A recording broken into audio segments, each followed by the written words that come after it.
The Super Sentai series, my favorite. A whole new world. ダブルドリルで片付けるぞ。親も教師も不全だよ。いつもつべこべガガガ。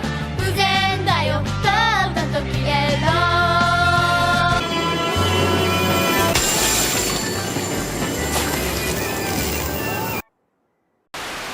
トイレに飾るか。Oh yeah,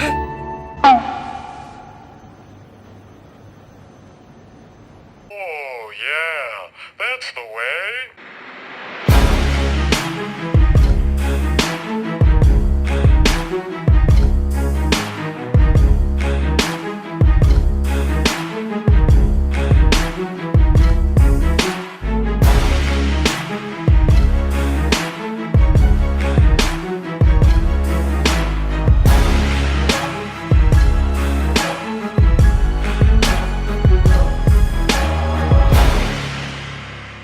Remember to click like, subscribe, the bell notification, and whatever else YouTube has you clicking on to support us. Bakuryu Sentai Abaranger! What's up, everyone? I'm the Kaiju no Kami from the Toku Animation News Network, and today I'm taking a look at Bakuryu Sentai Abaranger that Shout Studios had put out on DVD a while back.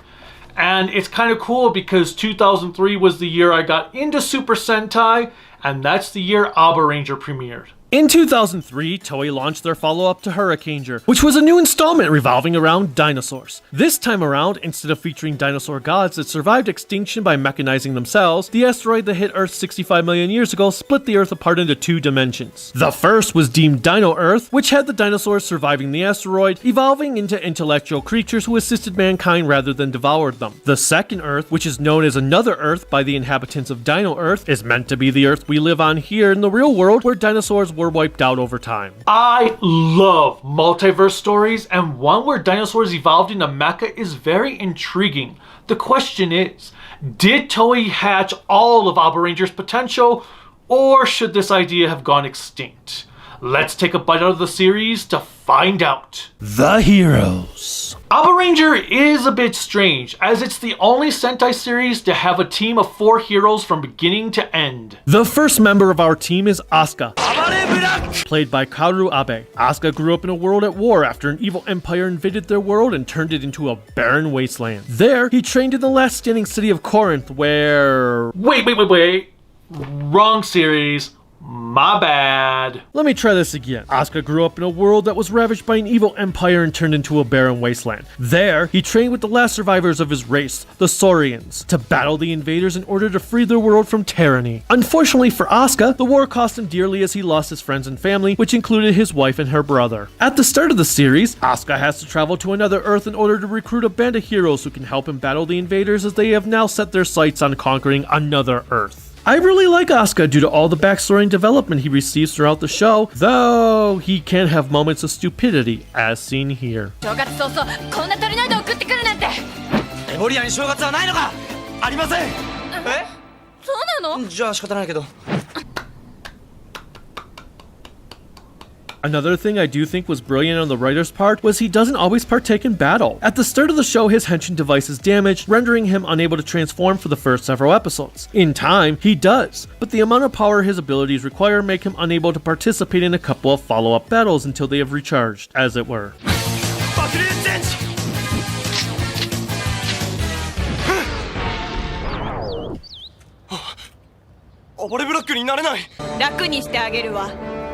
This limits how often he can be used, which is something you don't often see from one of the main members of the team, as this was usually a trait relegated to the 6th Rangers at the time. As such, it makes me ponder why Bandai did not consider Asuka to be the 6th Ranger character of Abaranger. There is also one instance where he is stuck in the bathroom for half an episode due to some bad food he ingested. Next, we have Koichiro Nishii's Rioga Hakua. Rioga is a hot-headed Red Ranger who likes to jump into a situation without assessing it.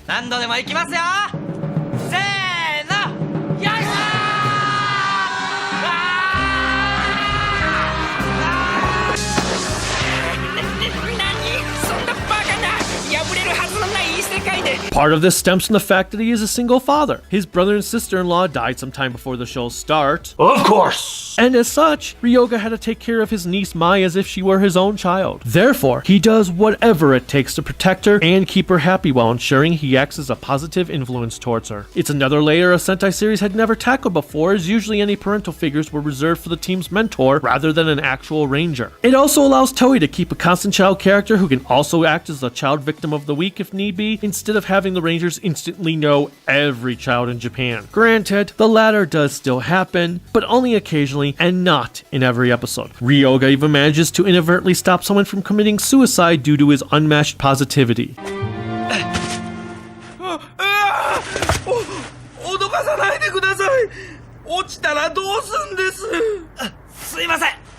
Additionally, Ryoga acquires a powered-up form in the second half of the show known as Abare Max. Max Power, he's the man whose name you'd love to touch, but you mustn't touch. As Abare Max, he can send monsters into a dimensional realm in order to kick their asses without having to worry about anyone else getting hurt.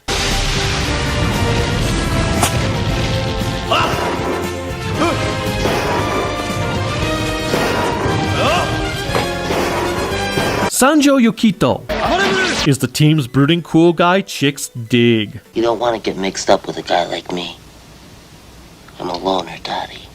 A rebel. Yukito is a world-renowned masseuse who has people of all backgrounds coming to him to fix their physical deficiencies, be it a race car driver who was in an accident to an American baseball player. いいえ、ジャパンにいると言われている。どない食べも治す伝説のカリスマ整体師を探しに来ました。どこにいるのか、山頂ユキト。No matter what the ailment is, Yukito can fix it. Even if you're a dinosaur mech.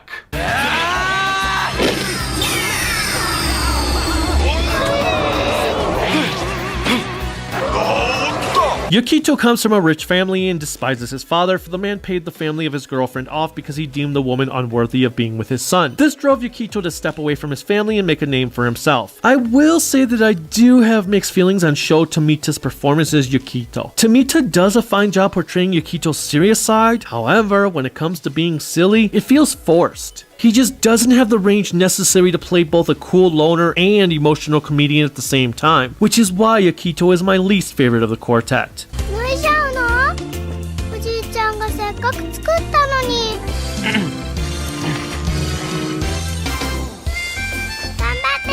Finally, there's Aiko Ito's Ranru Itsuki. Ranru was nearly an idol before giving up that position in order to become an engineer.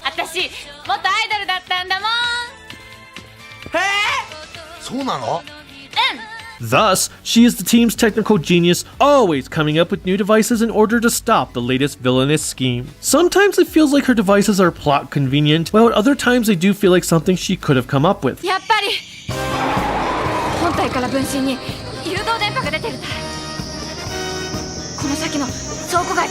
Either way, that's about the extent of her character. She's smart, she makes things, and she's good at it. I do like how picky she can be with food, as I totally relate to her in that manner.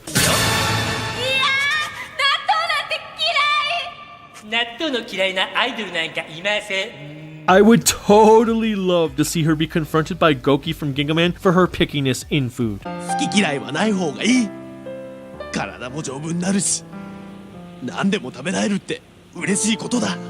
There is nothing wrong with being a picky eater. Sometimes you just don't want to ingest something that looks like crap. In addition to our four heroes in Mai, the Abarangers are assisted by a dinosaur-themed curry shop owner named Ryunosuke Sugashita and high school student Emery Imanaka. In the first episode, during the dinosaurs' rampage of Japan, both Ryunosuke and Emery are lured to Asuka by hearing the voices of the dinosaurs leading him to them. They attempt to transform without success.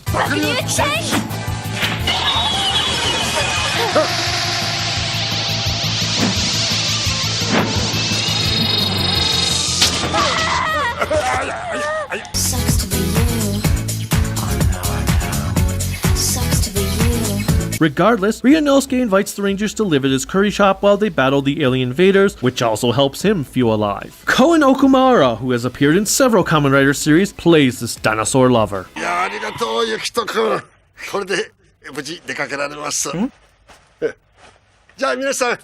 しばらくお店よろしくね。 There is one thing I'm a tad confused by regarding Ryunosuke, and that is in regard to his age. In one episode, a childhood friend of his says that after they came back from the war, they helped with rebuilding Japan. 俺や龍之介が戦争から帰ると見渡す限りの荒野ってやつよ。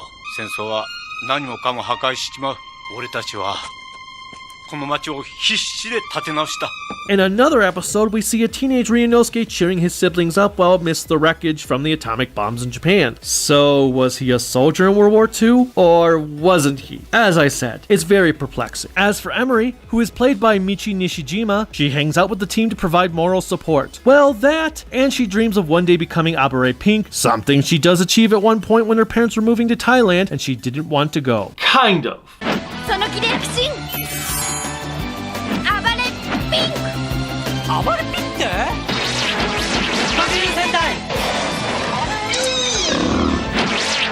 アバレーダ Anyway, the suits the teams don to fight the villains are known as the Attack Bandit Resistance Suits, or ABR. Abare if you go by Japanese syllables. Which is where Rioga and Emery derived their team name as being Abaranger. アタックバンディットレジスタンスやっぱ暴れじゃん爆竜戦隊アバレンジャーで大正解決まりじゃあカレー食べよう Each member can also utilize an inner strength deemed Dino Guts to power up their suits into what is called rampaging mode.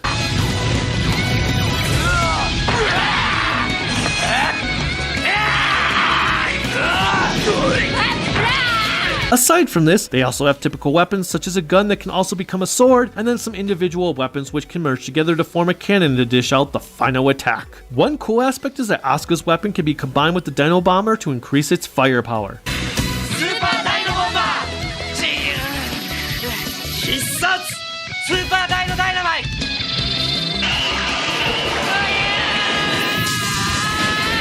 Unfortunately, while the Rangers have a set of velociraptors that can ride on like a horse, they are hardly ever used. The battle continues in a new place and time with Dino Riders. Is it just me, or are they holding their breath while they transform?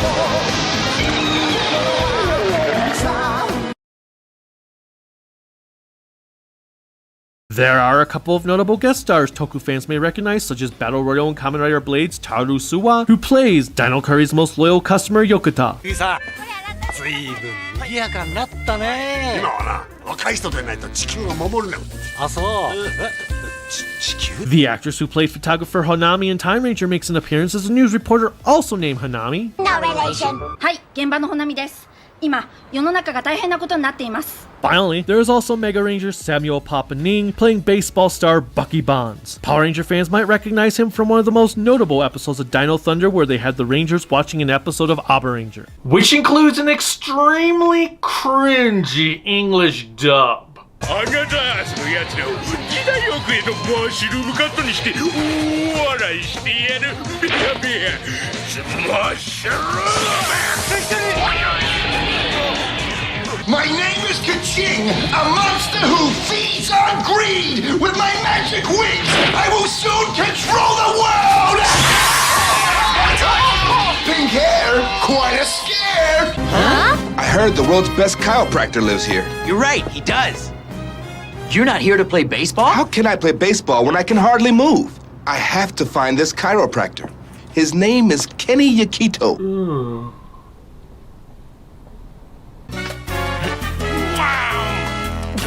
Man, you're the best! それ以上は待て大レギの専属整体師になってくださいユキトの整体はハリウッドの女優たちの評判になりますよユキトはインターナショナルのカリスマ整体師になります Should be all set now. Hey, you saved me. Now I can play baseball again. And I'm going to tell everyone what a great chiropractor you are. Imagine the incredible career you could have. You could be rich. The Villains. Our villains are a group of alien plants? Parasites?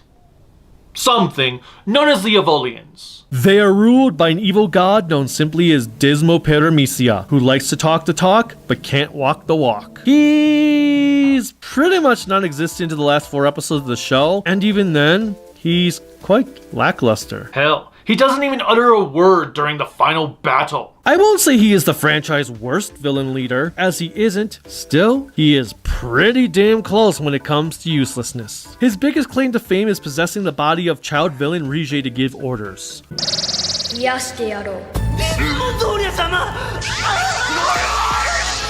That's all he really does. His 4 generals are known as apostles. We have the Apostle of Creation Mikela. Well, his name is actually the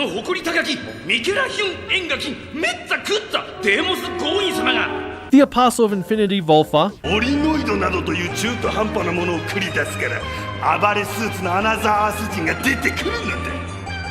the Apostle of Destruction Janu, and now was acknowledged the presence of the Red Death. He had come like a thief in the night. and the aforementioned Rige makes up the Apostle of Dawn.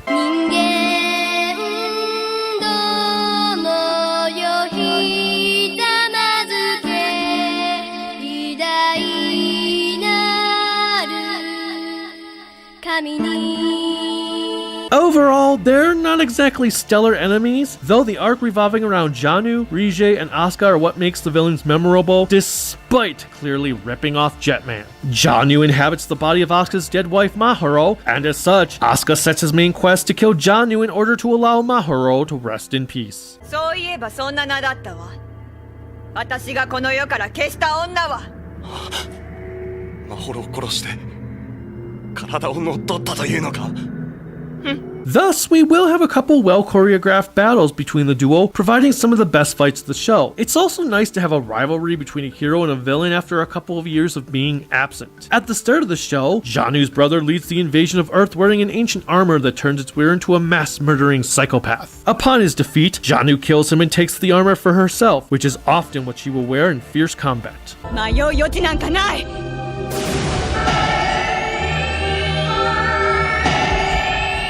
Furthermore, we come to learn that Rige is actually Mahoro's child who was birthed by Desmoparameci in order to give himself a host body. Rige's sole purpose beyond this aspect is to send monsters to Earth.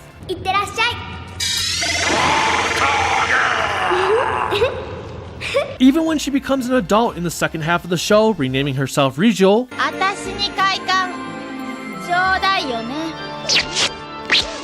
ビジュエルボンバーキス she doesn't do too much in the way beyond participating in a couple of fights. She does have a crush on the evil Abaranger known as Abare Killer, which also leads to a catfight between her and Janu.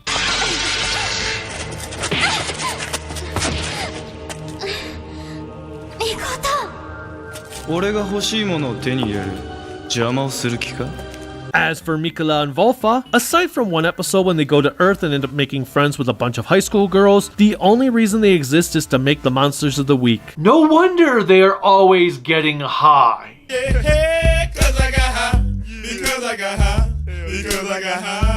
Mikela's monsters are known as trinoids, as they are made from the combining of an animal, a flower, and an object.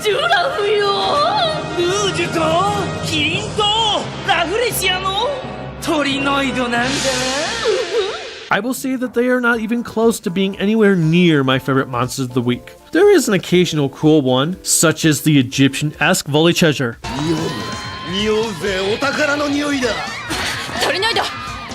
And we have this Trinoid, who is able to copy the weapons of his opponents, which leads to a pretty funny scene where the Abarangers think they can outsmart him. ティラノロッドの口を塞いだダイナボンバーで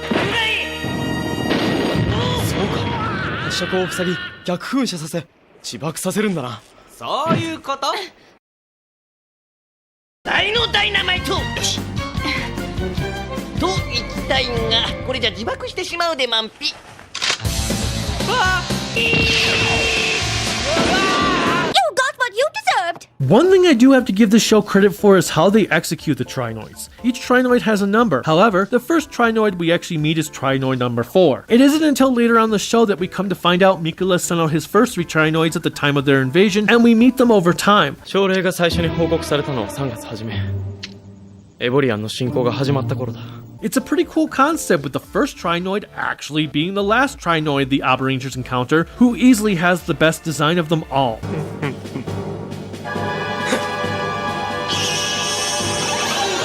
愛あるトリノイド第1号の力今こそ見るがいい In fact, that may be the biggest issue I have with the Trinoids. They just don't have great designs. Another problem is many of them are just way too goofy, such as Telefat Sedile, who becomes the show's comic relief staple after he is taken prisoner by Abare Killer.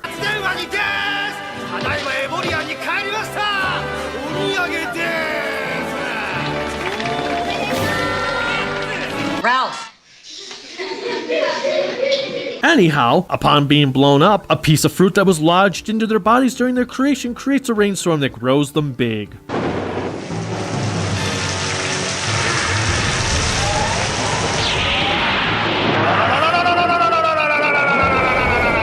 Vofa makes giant monsters called Giganoids.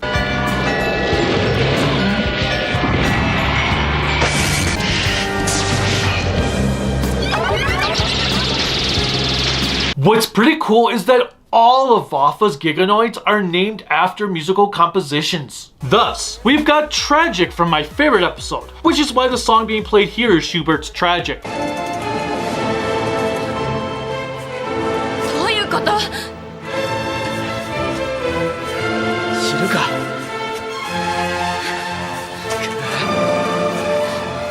Ranru, 気をつけろ。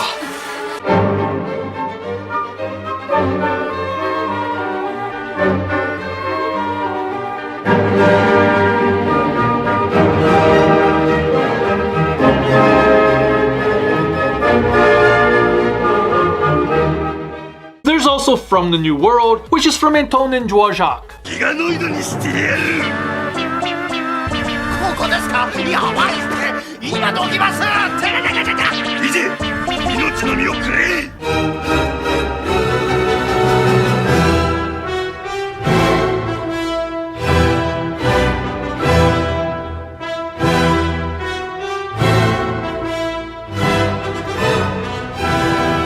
The grunts are known as Abioma troopers. They're white or black dudes with swirly things on them. That's all I've got. The last and most important villain of the series is Dr. Mikoto Nakadai. Abare Killer. Makoto was a surgeon who was bored with life, even walking out of an operation because of it. 処置はできてる縫合やっとけ先生ちょっと待ってください先生 What an asshole! He was also the one who saved Rioga on the night of the dinosaur attack, a task he comes to regret doing after witnessing Rioga becoming Abare Red. He ends up acquiring a prototype henshin bracelet that Asuka believes will explode after continual use, taking out an entire city in its radius, which excites Mikoto to no end. すぐに変身解除しなさい危険です面白いじゃんゲームにスリルが増えて Makoto is hands down the best character in the show, and the one that ultimately saves it from being forgettable. Though, even he suffers from writing issues. There are times when he will appear just for the sake of appearing, as if the writers were afraid to not have him show up for an episode and do nothing in that appearance. Also, his whole "let's play a game" type attitude can get a tad, well, boring at times. Thankfully, Kotaro Tanaka displays a lot of charisma and charm to Makoto to elevate him above everyone else. What I also love is that Makoto never truly joins a side. While he may more often than not battle the Abarangers, he will also attack the Evoliens if it is in his best interest. He also appears to have an infatuation with Janu for her ruthlessness, while Rije gains his attention by telling him that she will soon grow into an adult with a nice body. マジでナイスバディになるとはなときめいたミコ様Makoto is a huge sociopath who does whatever he can to show the Abarangers the low points of humanity, and is even willing to sacrifice himself if it means everyone on Earth dies with him. なの俺は全然気にしてないっての俺というたった一人の存在のために星一つがなくなるんだ64億の人間が俺の手のひらの上で怯えるんだ This really drives Ryoga nuts to the brink of insanity. 悔しい悔しくてたまんないあんたなんかに命を助けられてあんたなんかのゲームの駒にされてあんたなんかの思うツボにはまってる自分が I've been waiting for this day. Hurt me more. For as lackluster as things might be with the vast majority of players in this show, Makoto does keep things interesting by breaking the conventional tropes one comes to expect from a Sentai show. 元気ばかり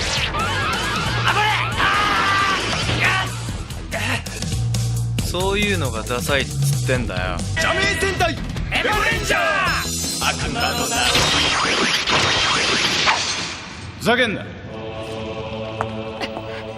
暴れキラー。 The Mecha. The Mecha are a bunch of sentient dinosaurs who are the last of their race after the Evolian invasion of Dino Earth. The initial trio we meet includes a T-Rex, a Triceratops, and Pteranodon. They first show up rampaging through Japan under the control of the Evoliens,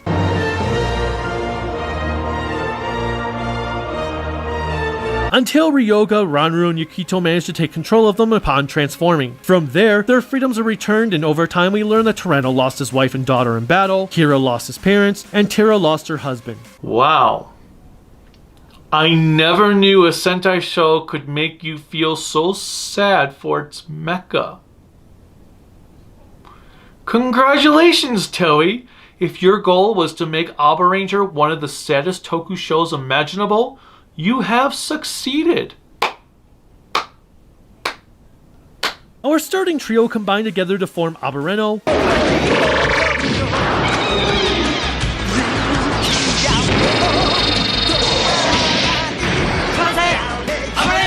I do have to say I love the name Rioga gives their mechs during one episode when only Tyranno and Kira are around to combine.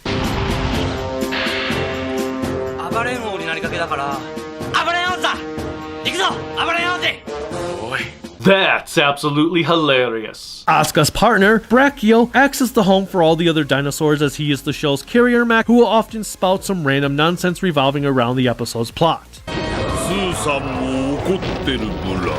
Like with all the other shows of the 2000s, there are a bunch of auxiliary mechs, though, unlike Gaoranger, among others, they keep the number to a minimum with there only being 5 additional dinos to combine with Abareno. This includes a Pachycephalosaurus, an Ankylosaurus, a Dimetrodon, a Stegosaurus, and a Spanish-speaking Pterosaurolophus.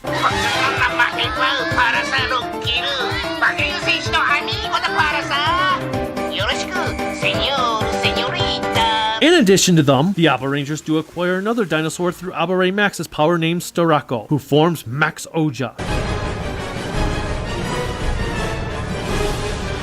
Of course, Max Oja can also lazily combine with the auxiliary dinos, creating Max Ryuo.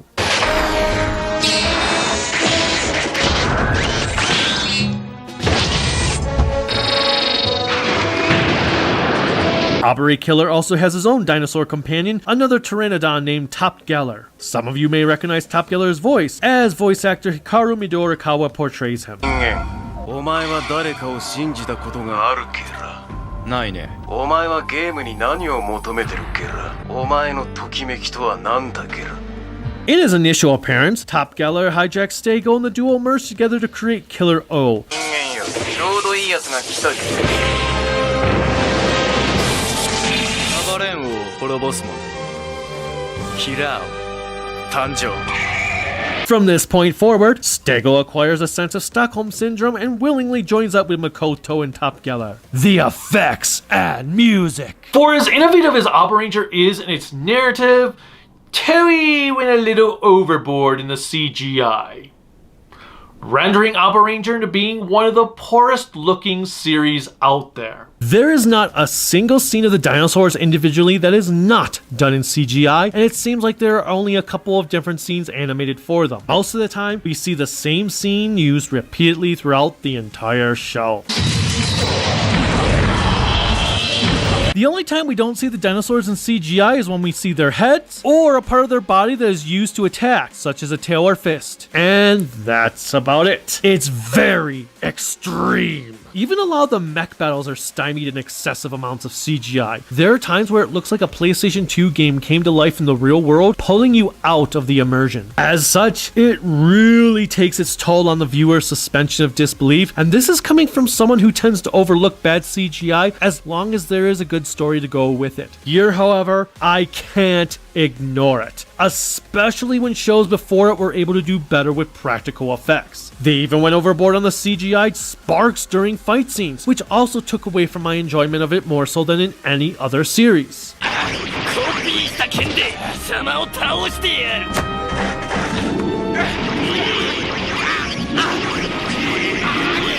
The problem is that Toei got way too ambitious in what the technology of the time would allow them to do. Therefore, Abaranger suffers immensely for it. Thank the gods the show has a pretty kick-ass soundtrack to make up for it. Kenshiro Hanada's score is just absolutely incredible all around. せっかくここまで来てダメだっていうの？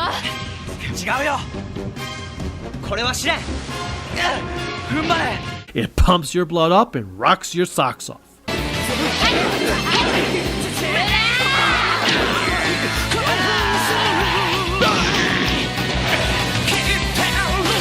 I love how he took Rijei's theme and then distorted it for Rijel.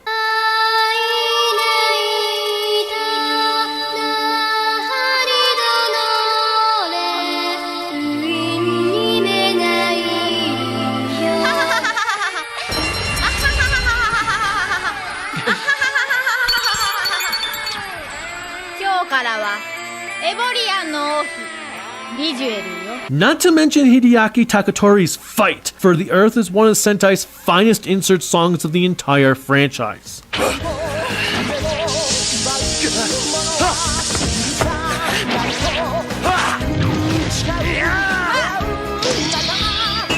And then of course we have the opening theme, sung by Masaki Endo, which really hypes you up for the next half hour.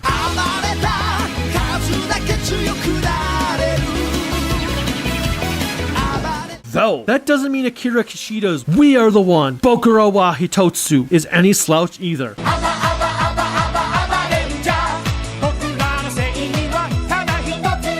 As this is one extremely energetic ending theme. Again, one of Sentai's finest. The episodes. Abaranger is a weird show in its structure compared to others. Until Hurricaneger, Sentai shows had an opening song, the first half of the episode, the second half, and then the closing song with naturally the previews for the next episode. In the middle of Hurricaneger's run, they added a prologue before the opening, which was fine, though I feel you engage the audience more by having the opening first. Regardless, Abaranger completely breaks the structure entirely by having a prologue, the opening song, part of the episode, the second half, the ending theme, and then an epilogue sequence to the episode before getting to the previews for the next one. Adding to the oddity is the fact that the epilogue sequences can be anywhere from a minute in length to nearly 4 minutes long, which means the second half of the episode can be shorter than normal. I'm not sure why Naruhisa Arakawa chose to write the show in this manner, he just did. Moving on, Abaranger is a show I feel has a lot of great ideas, bogged down by poor execution. Even ignoring the distracting CGI, Abaranger is a mixed bag all over the place as there is never an exact chunk of poor episodes. It's spread across its entirety. Sometimes we will have like 2 good episodes, followed up by 2 poor ones, which are then succeeded by another top-notch episode, only for the subsequent one to be subpar. It's all over the place in quality. One moment I thought was brilliant was when a Giganoid sent the Rangers back in time, only for Rijei and gang to find themselves being wiped out of reality due to the Abarangers preparing for their invasion hundreds of years earlier. 地球侵攻を企てたエボリアン襲来と同時に全滅どうやら江戸時代に送ったあいつらがめちゃくちゃ頑張って歴史を変えちゃったんだな Naturally, they realize the error of their ways and have the Rangers brought back to the present. 戻ったよかったやれやれ The show never gets to mind-blowing levels of bad outside of 2 instances, one being the annual clip show that pretty much repeats the plot of Rangers stuck in a dream world where they are everyday people dreaming they are superheroes. Think the Shinkenger Returns movie, even though that came out later. The other horrendous episode is titled The Fishing Fool's Rampaging Diary. It's a pleasure. In this one, a Trinoid kidnaps people with a fishing rod and ends up kidnapping an anime child in the process. Let me repeat that. A Trinoid is kidnapping people and somehow, in some way, kidnaps a child from a fishing anime. That's probably all I need to say about this episode, but then this happens. 息子こういったらを探してくださいアニメが話しかけてるなぜだ What? もう許せないっす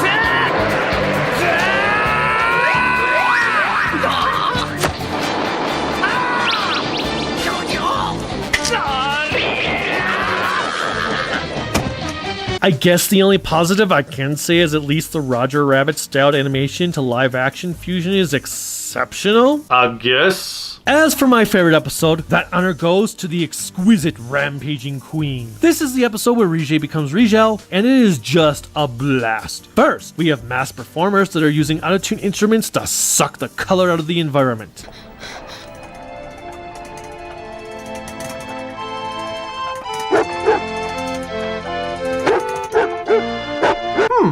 They must have gone to the same film school as Zack Snyder. Not to mention these guys seriously make me think of the culture poles from Die Ranger.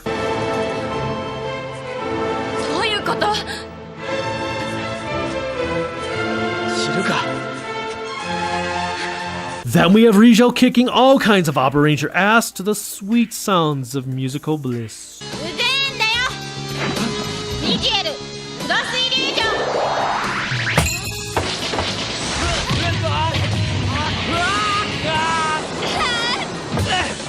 It's just a fun episode all around, and one of the ones I have rewatched many times over in the 17 years since Abaranger aired.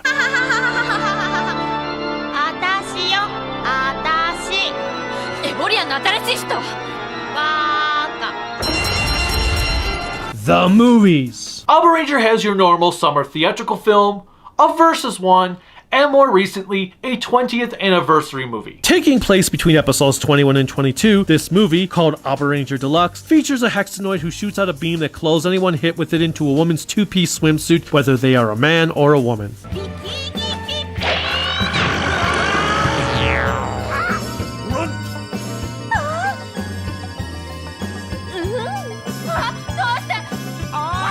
It's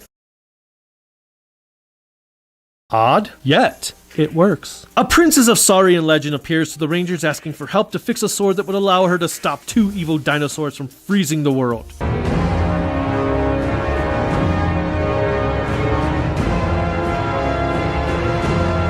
It's not perfect, but it is easily one of the most entertaining summer movies and also introduces a combined form between Abareno, their dino buddies, and Killer O.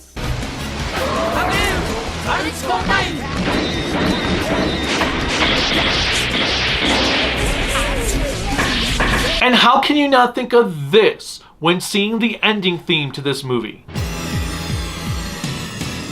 It's also worth noting that it is important to watch due to these Dino White Walkers appearing in the final arc of the show itself.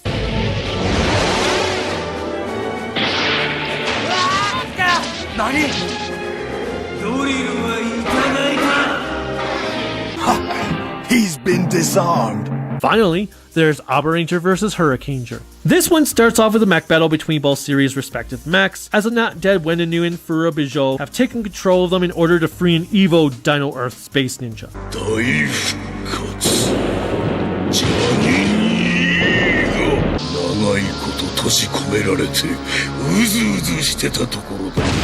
The Abarangers naturally have to team up with the Hurricanegers to battle him.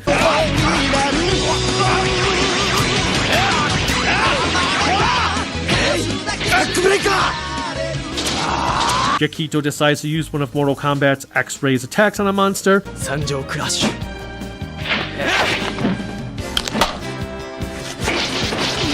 Abareno gains an ability thanks to the Hurricanegers.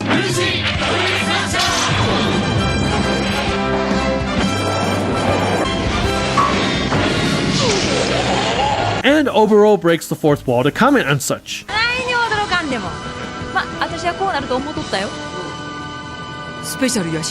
Overall, it's not my favorite Versus film, and it breaks its own continuity within the first 5 minutes, making it so it cannot be canonical at all with the show. But, like the summer movie, it is a pretty solid one overall. It doesn't get boring, and it doesn't have the two teams fighting each other because reasons. The 20th anniversary movie sees the Abaranger cast being reunited for the first time in 15 years. While Rioga, Yukito, and Emi prepare for a party for Mai's first time back in Japan in 20 years, a lone Trinoid attacks. Apparently, he was put into hibernation as a backup plan just in case the Evoliens had failed to take over another Earth.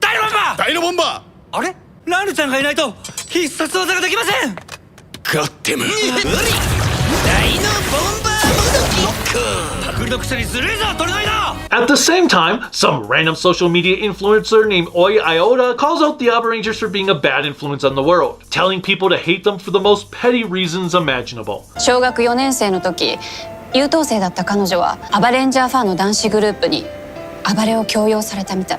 みんなに大笑いされて。頑張って暴れた結果、彼女の中に深い傷が生まれてしまったんですね。子供の頃の辛い記憶が。That's stupid. Rioga receives a new upgrade form that allows him to access the spirits of the Bakuryu.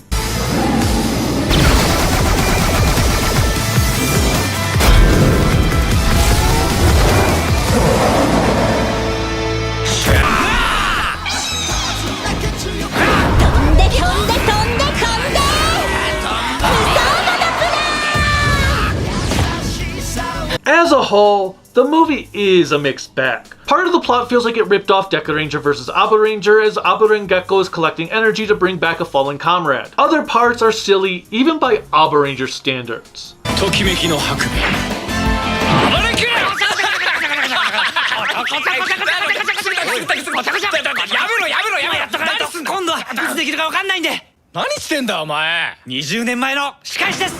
On the other hand, it was cool to see Sheridan's actor in a scene even though they treated him like a joke. 渡り米ひろしです。渡り米さん座ってね。で今日はね、じゃあ私が代わりに本気爆発暴れブルー。渡り米さんそういうのいいから座って。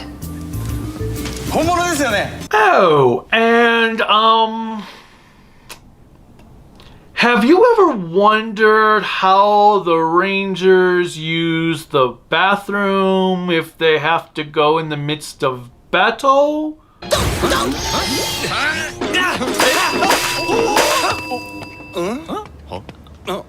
Because,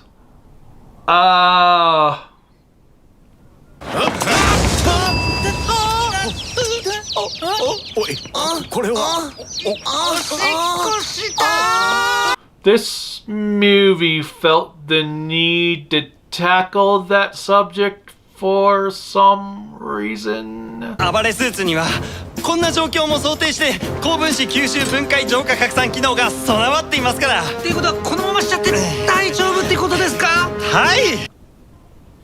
かもダメかも。俺も同じく。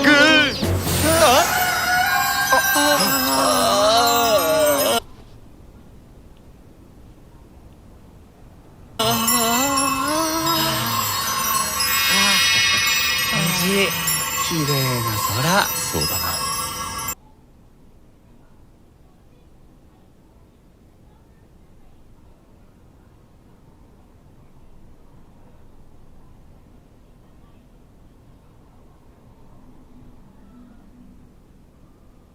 Honestly, the movie kind of lost me right then and there, and that was at like the 20-minute mark. I was also not a fan of them playing off that Ryunosuke is off adventuring again, rather than tackling the subject that the actor had passed on. 93歳の今も元気で世界中を回られているなんてすくさー。 Finally, the film also marked the final voiceovers by Kyosei Sukui as Telefatsidile and Emi Shinohara, Terra. Sukui retired after being diagnosed with ALS and can no longer speak, while Shinohara died last year. 恐竜屋の新業態を海外展開してるわね。ランル、気持ちだけは20年ずっと一緒だったプラよ。私もだよ。 The DVD. The Abaranger DVD is what you've come to expect from Shout Factory. We've got the front, we've got the spine, the backside, and then discs in trays with an episode description and images from the show. It's like your typical fare, which I like, but at the same time, I will say it just doesn't compare to the Region 2 DVDs and all their cool looking covers. I mean, come on. These are such really cool looking covers. Why didn't they use that for the cover? Whatever. It's just the way it is. The video quality is not exactly the greatest, as it can look extremely soft at times, with compression and other oddities that are hard to explain during fast motion scenes and lightning attacks. いつになったら爆竜を手に入れられるのだ。愚か者。申し訳ございません。貴様もだボッファ。役に立たないギガノイドばかり作りよって。 All of this was present in Toei's own DVDs from 2003.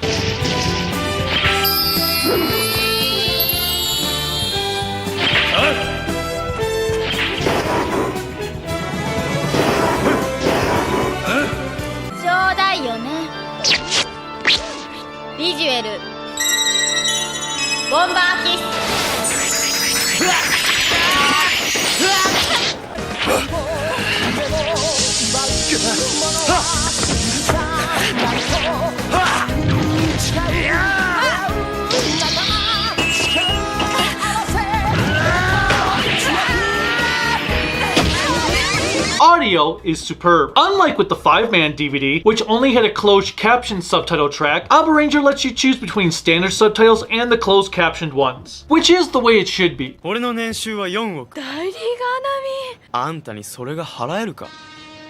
み。ちょっと、正規お金に換算するの？お金じゃ買えない何かが絶対ありますよ。 Both should always be an option, and yet, I believe this is the only shot release that lets you pick and choose which version you want. It's not always perfect, as every now and then a closed caption sub did appear in the regular subs track, but it was nothing detrimental. Bakuryu Sentai Abaranger! どこなの？ Translations are fairly accurate, though I do find it odd that they translated Bakuryu to Blastosaur for everything but the team name. It harkens back to when they would translate Byakko Shinken as White Tiger Sword and Die Ranger when spoken in general, but then keep his name as Byakko when people were talking to him directly. Same deal here. Bakuryu change! Bakuryu Sentai! Sanjo's name is also spelled with a Y a few times in a single episode. お父さんはお父さん。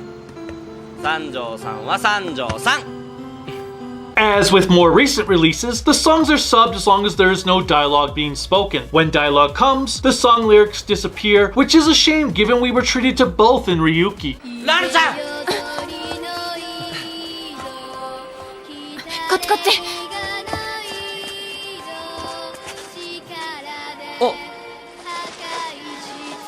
I'm starting to wonder if this has to do with some sort of limitation Shout has with DVDs. Perhaps they should move on to SD Blu-ray, even if they don't think there is a significant video upgrade to it. The movie is not included in this release, and while that is par for the course, Abaranger was the first series to have its movie tie into the show, so its absence is actually missed this time around. I do hope we see a movie box set in the near future from encompassing the movies to all of the series they have released so far. At the end of the day, there is so much to love about Abaranger that it pains me to do this, as I have no choice but to give Bakuryu Sentai Abaranger a 3 out of 5 grown-ups in spandex. The excessive amount of CGI just hinders what could have been a truly stellar show.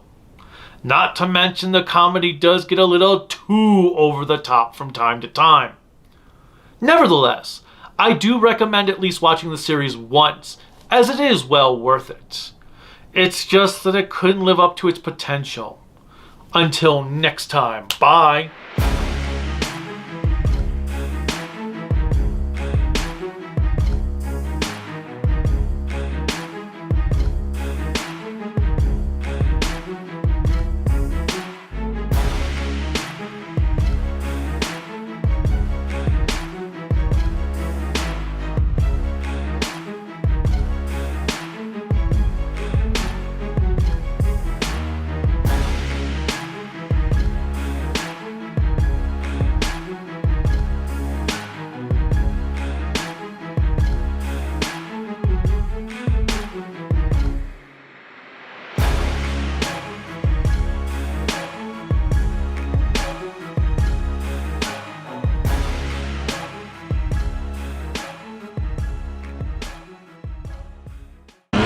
This